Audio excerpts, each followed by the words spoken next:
Hello, chess friends, and welcome to Jozarov Chess Channel, and welcome back to the FIDE Grand Swiss in 2023.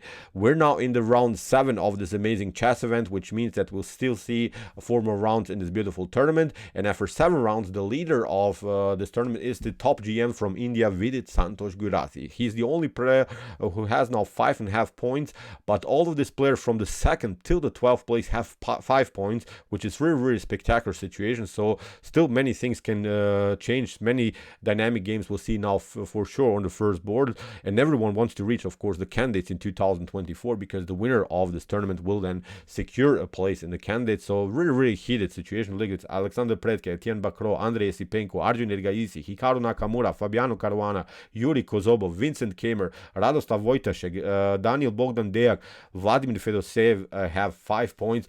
Top GMs like Alireza, Firouzja are here in this amazing tournament only on the 7th place. Look at this, Richard Rapport on the 18th place. So it's such a strong tournament, really the strongest event in 2023 for sure, in my opinion. Also one of the best tournaments this year for sure. So from the round 7, I've sorted out what is, in my opinion, really spectacular game. We have here Vincent Keymer against Anton Korobov.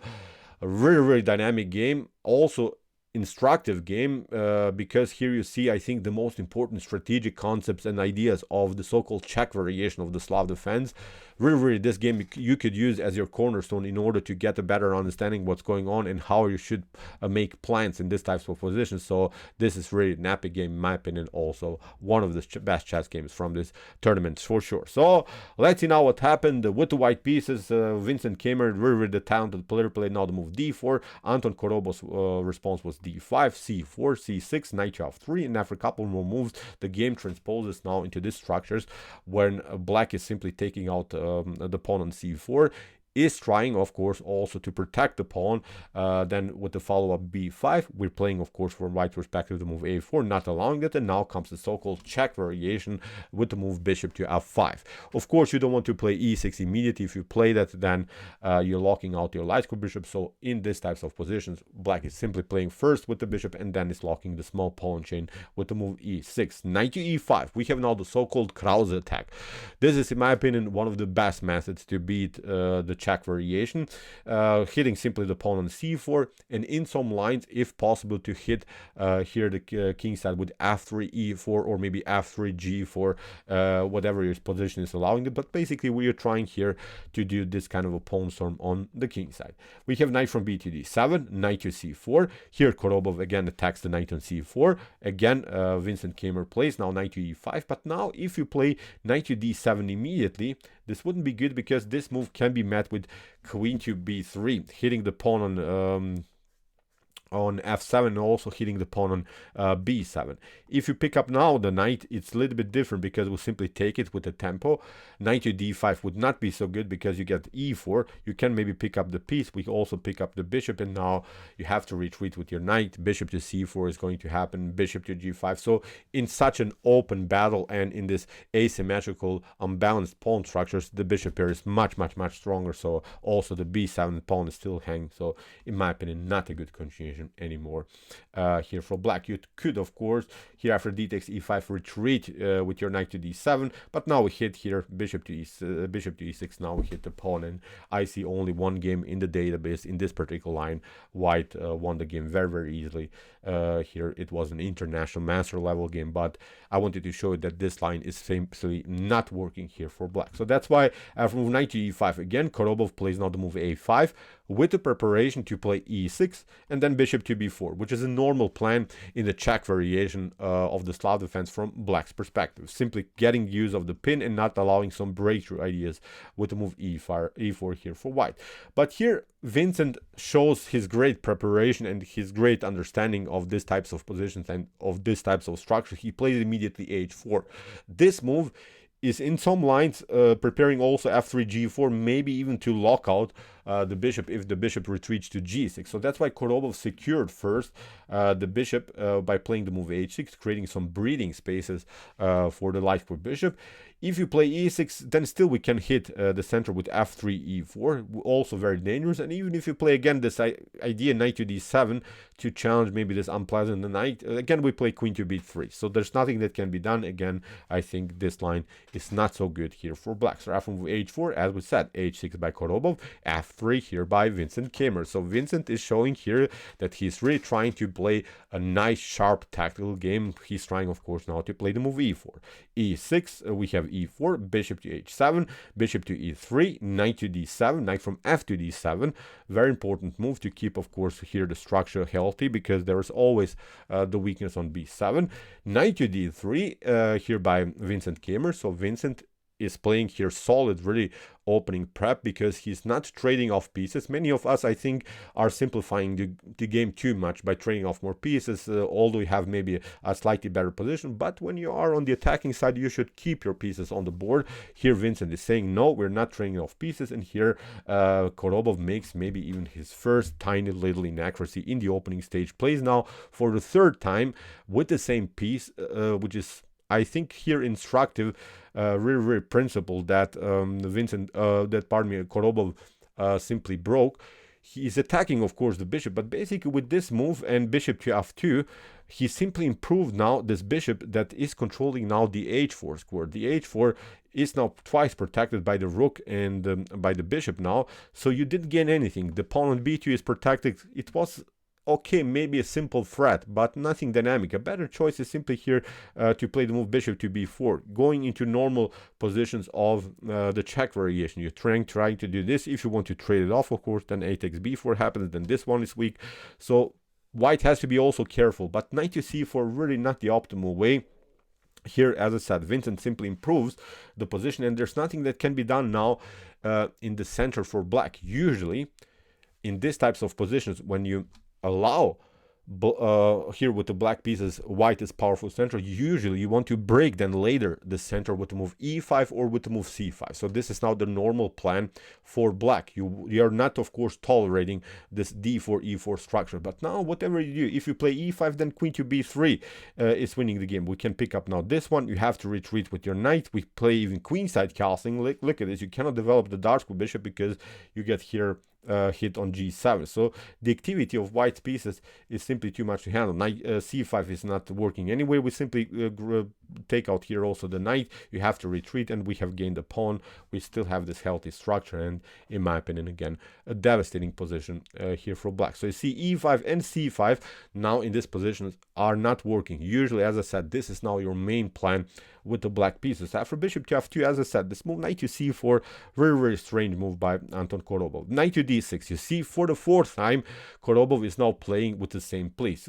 Here, Vincent plays bishop to e2, and now we have bishop to e7. Usually, this pawn would be in weakness, but now it's not a weakness anymore, because Vincent has now the move bishop to f2 here, and also the rook that's protecting the square. That's why this move knight to c4 basically improved the position of the dark square bishop. We have g4, Vincent goes all in, very dynamic move, rook to b8, rook to c1, kingside castling, and now king to f1.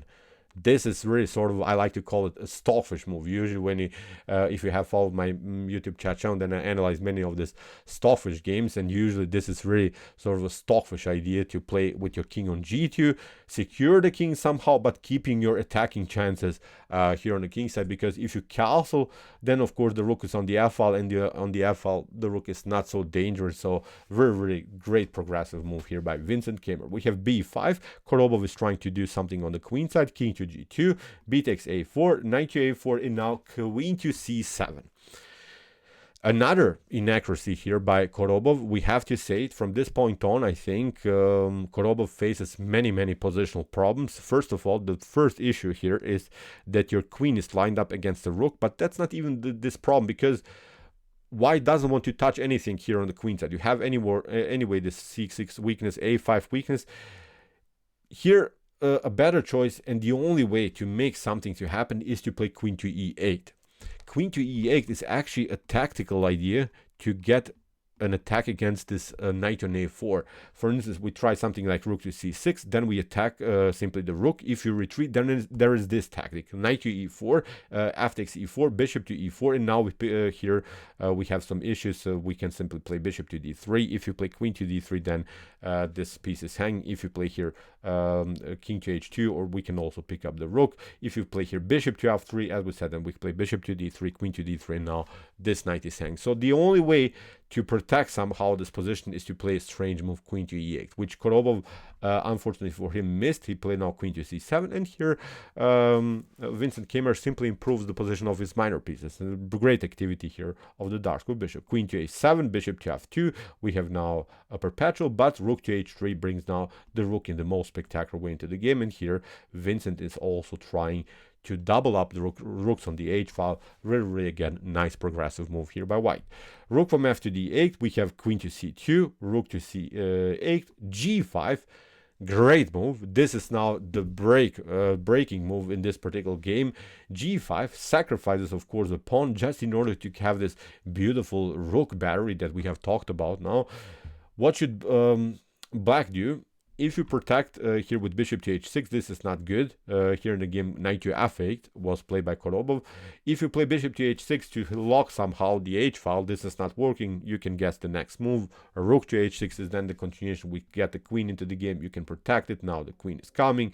You can maybe try f5. We lock the center, and now after a couple more moves, we can also include some other pieces into the like knight to f4, knight to h5, knight to f6. So knight to c5 is working. So the rooks are basically out of game. The engine here likes much more white's position, although you're down the exchange. So this is not working. So that's why after rook to h1, here knight to f8 was played by Korobov, protecting the bishop on h7, knight to c5, great square for the knight, queen to e7, queen to d1, f5, and now e5, simply keeping the position in the center locked.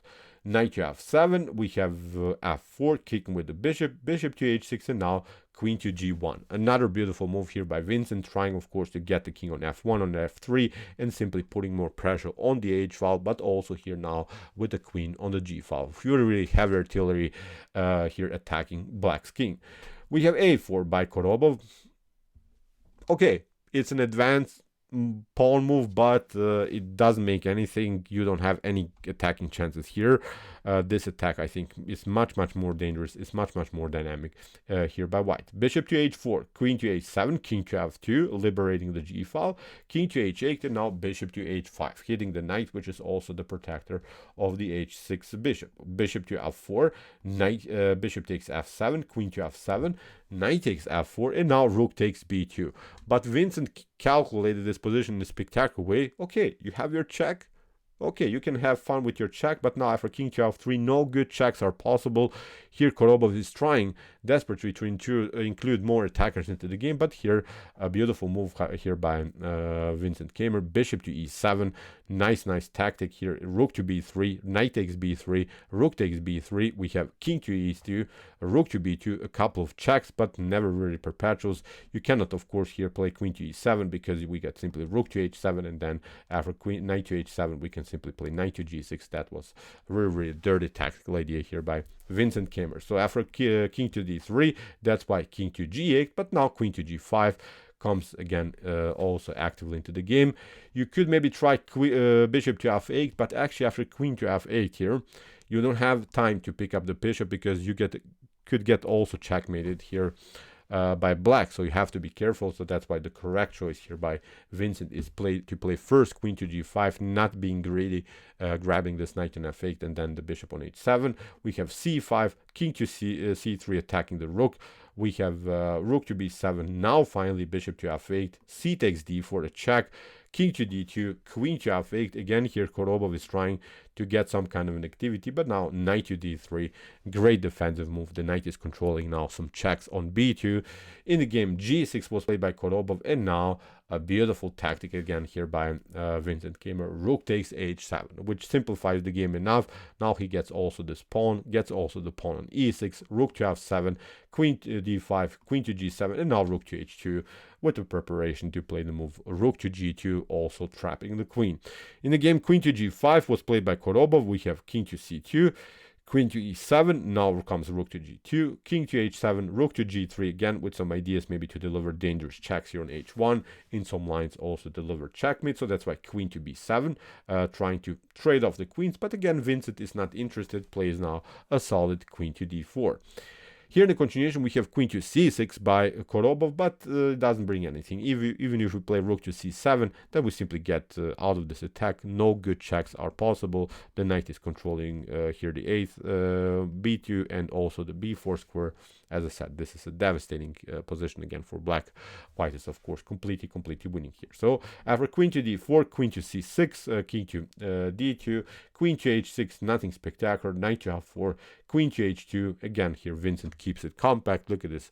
All of the pieces are protecting each other, so you can always deliver a couple of checks, but never really perpetuals. Queen to h4, we have e6, rook to b7, now queen to e5, and here after queen to d8, the check, we have a new check. No good checks are possible again. Here in the continuation, we have queen to f8, and after rook to h2. In this particular position, Anton Korobov resigned. Great game by Vincent Keymer. I really liked his progressive ideas here. I liked how he first of all stayed with the king in the center, played now this move king to f1, king to g2, doubled up the rooks, opened the h file by sacrificing a pawn, creating a really dynamic position. This is the way to go, in my opinion, one of the best games from the round 7 of this amazing chess event. So okay, with this win, as I said, Vincent Keymer is part of this crew that has now 5 points, half of the point less than Vidit Santos Gurasi, so still maybe great chances to win the tournament. I think Vincent played really great chess in this tournament. He also in the round 6, I think, had a completely winning position with the black pieces, so he is playing his chess of his life so far. So he's a dynamic player. Look at this, how he created dynamics out of the seemingly drawish position, out of the seemingly, I don't know, static position. He created really great attacking chances. So in my opinion, also one of the favorites to maybe reach the candidates in 2024. Okay, I hope that you enjoyed this game. I really enjoyed it a lot. If you want to see more beautiful chess games from this tournament, check out our coverage so far. Here are some links of games that we have analyzed before, and if you like this content, don't forget to subscribe to my channel. See you soon with some more videos, and what do we say? Chess is the best, of course.